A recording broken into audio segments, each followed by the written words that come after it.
인생의 큰 전환점 앞에서 사나는 다시 하늘을 올려다봤다. 수줍은 웃음을 띤 채 들판엔 아직 겨울의 찬바람이 남아 있었지만 햇살만은 유난히 따뜻했다.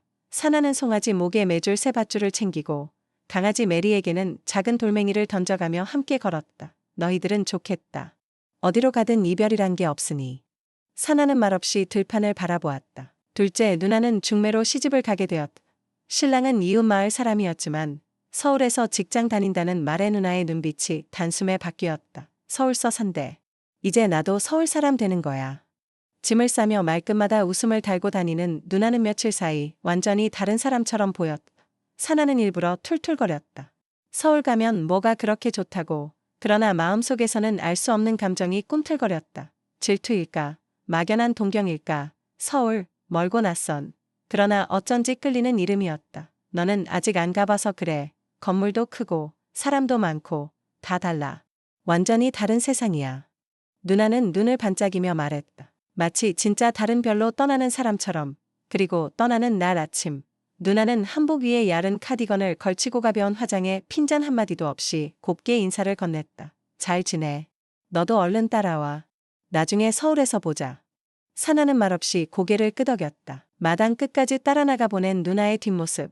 서울로 향하는 버스가 먼지를 일으키며 떠나가자 그 속에서 누나가 흔들던 손만 아득하게 남았다. 버스는 점처럼 작아졌고 그 자리에 남은 것은 바람뿐이었다. 사나는 한참 동안 그 자리에서 서 있었다. 서울이 누나를 데려갔다. 그곳에서도 누나가 웃고 있기를, 낯선 도시 속에서도 따뜻한 밥을 먹고 낯설지 않은 사람들 속에서 사랑받기를 그는 조용히 빌었다. 그리고 어쩌면 조만간 자신도 그곳으로 가게 될 것임을 어렴풋이 느꼈다. 서울이 이번에는 자신을 데려가려는 듯멀리서 바람을 보내고 있었다. 나 재성그룹 합격했어. 사나는 말끝을 조심스레 맺으며 수연이를 바라보았다. 수연이의 얼굴에 잔잔한 미소가 번졌다. 축하해, 사나야. 정말 잘 됐다. 그리고 그녀도 말했다. 나도 2월부터 동화은행 출근이야. 출근하면 충주 떠나야 해. 그 순간 사나이 마음이 조용히 일렁였다. 축하와 슬픔이 동시에 찾아오는 묘한 감정이었다. 익숙했던 사람, 익숙했던 길, 익숙했던 공기, 어릴 적부터 늘 함께한 이름, 수연이마저 이제 곧 과거형이 되어버릴까봐 그게 가장 두려웠다. 그날 오후 메리가 풀숲을 헤집다가 깡충 뛰며 돌아왔다. 작은 송아지도 그 뒤를 졸졸 따라오고 있었다. 사나는 마당에 주저앉아 말없이 송아지의 목덜미를 쓰다듬었다. 메리야, 송아지야, 너희는 계속 여기 있겠지. 하늘은 멀고 바람은 차가웠다. 사나는 그제야 느꼈다. 성장이라는 말이 이토록 선명한 이별과 함께 찾아온다는 것을. 그리고 문득 수연에게 꼭 전하고 싶은 말이 떠올랐다. 언젠가 연락이 닿지 않아도, 서로 다른 도시에서 바쁜 하루를 살아가게 되어도 우리 아무리 멀리 있어도 가끔은 서로를 기억하자. 꼭. 그 말은 입 밖으로 꺼내지 않아도 가슴속에서 천천히 깊이 스며들고 있었다. 언젠가 다시 마주치게 될 날까지 그 약속만은 잊지 않기를 바라며 사나는 조용히 하늘을 올려다보았다. 그날도 수연이는 평소처럼 학교 앞에서 기다리고 있었다. 사나의 얼굴엔 힘없이 번지는 웃음이 전부였다. 무슨 일 있어? 수연이가 물었다. 사나는 말없이 고개를 저었다.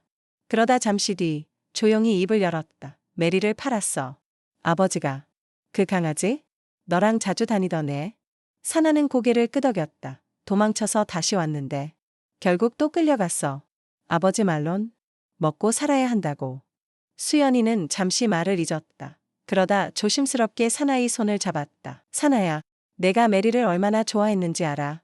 나도 어릴 때 키우던 토끼가 있었는데 어느 날 없어진 적 있어. 나중에 엄마가 말해줬어. 고기 반찬으로 나왔다고. 사나는 놀란 듯 수연을 바라보았다. 그땐 정말 세상이 무너지는 줄 알았어. 근데 지금 생각하면 우리 부모님도 어쩔 수 없었던 거겠지. 그 말에 사나는 천천히 고개를 끄덕였다. 강가에 앉은 둘은 말없이 흐르는 물소리만 들으며 한참을 앉아 있었다. 수연이는 작은 조약돌을 주워 물 위로 던졌다. 동그란 파문이 몇 겹 겹쳐지며 번져갔다. 사나야. 응. 우리 앞으로는 뺏기지 말자. 소중한 건 꼭 지키자. 사나는 수연이를 바라보았다. 그 눈빛엔 말로 다 못할 다짐이 담겨 있었다. 그날 이후 사나는 변했다. 작은 것 하나도 잃지 않으려 노력했다. 그리고 수연의 손은 그 어느 때보다 따뜻하게 느껴졌다. 졸업이 가까워지면서 교정은 봄 기운으로 가득했다. 나무들은 어느덧 새싹을 틔우며 한껏 푸르름을 자랑하고 있었다. 교실 창가로 스며드는 햇살은 학생들의 얼굴을 따뜻하게 비추며 마지막 수업을 맞이하는 이들의 마음을 한층 더 설레게 만들었다. 수연이는 고요한 분위기 속에서 교복 앞섭을 여미며 사나에게 말을 건넸다. 우리도 곧 어른이네. 그 말에 사나는 고개를 끄덕였다. 이 순간이 그 어느 때보다도 실감나게 다가왔다. 응. 이제 진짜 각자 길을 가야지. 두 사람은 서로의 얼굴을 잠시 바라보았다.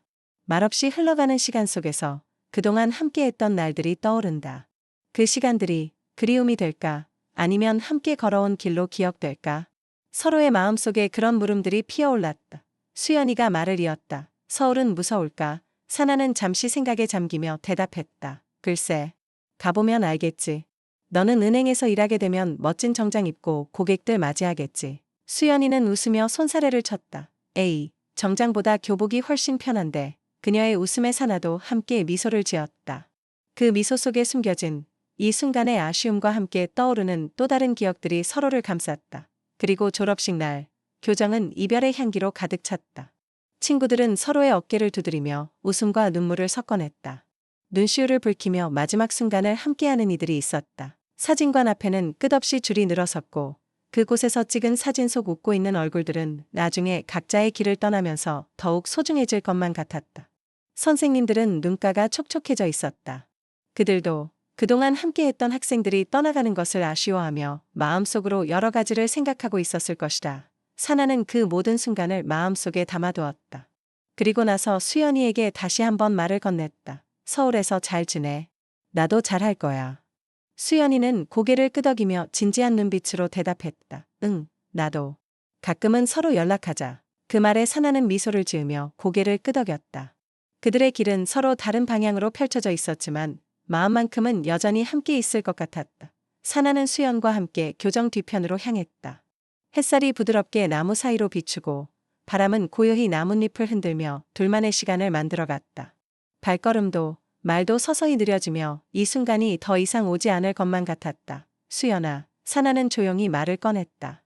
수연이는 사나를 바라보며 고개를 들었다. 응, 그녀의 목소리는 조용하고 부드러웠다. 마치 이 순간을 오래도록 간직하고 싶다는 듯 그 말투에 담긴 마음이 느껴졌다. 혹시 취직해서 바빠져도 가끔 편지 줄 수 있어? 사나는 묻는 동시에 자신도 모르게 마음속 깊은 곳에서 그리움이 쌓여가는 걸 느꼈다. 수연이도 이제는 멀어질 것이 분명했기에 이 작은 부탁이 중요해 보였다. 수연이는 잠시 멈췄다가 고개를 끄덕이며 말했다. 그럼. 편지도 보내고 그녀의 눈빛에는 결단과 함께 따뜻한 마음이 담겨 있었다. 우리 다시 꼭 만나자. 어디서든. 사나는 진지하게 말했다. 이별이 가까운 만큼 그들은 이 말이 진심임을 알았다. 서로에게 주는 작은 희망이 필요했다. 수연이는 그 말을 듣고 잠시 망설이다가 졸업장 대신 작은 종이 쪽지를 하나 사나에게 건넸다. 이건 뭐야? 사나는 쪽지를 받으며 물었다. 그녀가 건넨 작은 종이가 무겁게 느껴졌다. 편지야. 집에 가서 봐. 수연이는 미소를 지으며 말을 이었다. 그 미소는 평소와 다를 바 없이 밝고 따뜻했지만 그날의 미소는 조금 다른 느낌이었다. 뭔가를 남기고 싶다는 마음이 강하게 느껴졌다. 그날 밤 사나는 혼자 자취방에 앉아 종이를 펼쳤다. 방 안은 고요하고 벽시계의 소리만이 들려왔다. 그는 쪽지를 읽기 시작했다. 사나야, 내가 있어서 따뜻한 학창시절이었어. 언제나 내가 나의 자랑이야. 부디 건강하고 부디 씩씩하길. 수연 드림. 그 글자들을 읽으며 사나는 잠시 멈췄다. 말로 표현할 수 없는 감정이 밀려왔다. 수연이가 남긴 그 짧은 편지 속에 그들이 함께 보냈던 모든 시간이 고스란히 담겨 있었다. 사나는 쪽지를 조심히 접어 책상 서랍 깊은 곳에 넣었다. 그리고 혼잣말처럼 중얼였다. 나도 너 있어서 참 좋았다. 그 말은 고요한 방 안에 남아 사나의 가슴속 깊은 곳에서 계속 맴돌았다. 그들의 이야기는 끝난 것이 아니었다. 그저 한 챕터가 끝나고 다른 길을 걸어가는 중이었다. 사나는 처음으로 정장을 입고 거울 앞에 섰다. 구두는 아직 어색했고 넥타이는 목을 살짝 죄는 듯했지만 마음만큼은 단단했다. 문을 나서며 뒤돌아본 고향집 마당에는 아직도 아침 이슬이 내려앉아 있었다. 재성종합연수원, 에버랜드가 내려다 보이는 그 언덕 위 건물은 마치 다른 세상이었다. 초록 잔디와 단정한 화단, 정해진 시간표에 맞춰 움직이는 사람들. 사나는 낯선 질서 속에 자신을 맞춰갔다. 하루는 조깅으로 시작됐다. 땀에 젖은 체육복 사이로 불어오는 바람이 낯설었지만 상쾌했다. 연수 시간엔 재성의 창업정신, 정도 경영, 사업 보국 같은 단어들이 익숙해져 갔다. 처음엔 공허한 말처럼 들렸지만 강사의 진심 어린 눈빛과 선배들의 이야기를 들을수록 그것은 구호가 아니라 기준임을 알게 됐다. 그러나 연수는 말만으로 끝나지 않았다. 어둠이 내리자 지도 한 장을 들고 산으로 향했다. 산악행군. 사나에겐 태어나서 처음 겪는 혹독한 도전이었다. 어두운 밤, 랜턴 하나에 의지해 바스락거리는 낙엽을 밟으며 능선을 넘었다. 누군가는 낙오했고 누군가는 묵묵히 걸었다. 사나는 숨이 턱끝까지 차오를 때마다 스스로를 다그쳤다. 내가 왜 여기까지 왔는지 잊지 마. 별이 머리 위가 아니라 발 아래 깔려있는 것처럼 느껴지는 순간이 있었다. 그 별빛 아래 사나는 조용히 생각했다. 내가 여기까지 온 거구나. 며칠 뒤 연수원 대강당 별표 최종 배치 희망서 별표를 적는 시간이 다가왔다. 강당 안엔 침묵과 웅성거림이 교차했다. 재성전자, 재성전기, 재성합섬.